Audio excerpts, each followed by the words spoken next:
શ્રાવણ માસના બીજા સોમવારે કેશોદના માણેકવાડા ગામે શ્રી માલબાપાના મંદિરે ભાવિકોનું ઘોડાપૂર જોવા મળ્યું. કેશોદના માણેકવાડા ગામે શ્રાવણ માસ દરમિયાન લાખોની સંખ્યામાં શ્રદ્ધાળુઓ દર્શન કરવા માટે આવે છે અને અહીં આવતા દરેક ભાવિકો માટે મંદિર પરિસરમાં ફરાળની વ્યવસ્થા વ્યવસ્થાપકો દ્વારા કરવામાં આવે છે.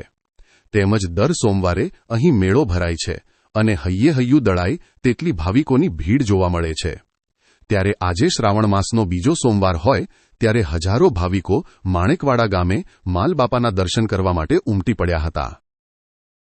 જૂનાગઢમાં સોના અને ચાંદીના દાગીનાની ખરીદી માટેનું વર્ષોથી વિશ્વસનીય સ્થળ એટલે જય ભવાની જ્વેલર્સ, જ્યાં સ્ટાન્ડર્ડ 22 કેરેટ હોલમાર્કવાળા સોના અને ચાંદીના દાગીનાનો છે વિશાળ એસી શોરૂમ. શોરૂમની એક જ મુલાકાત આપ અમારા કાયમી ગ્રાહક બની જશો. જય ભવાની જ્વેલર્સ, ચોકસી હીરાલાલ મકનજી, ચોકસી બજાર, જૂનાગઢ.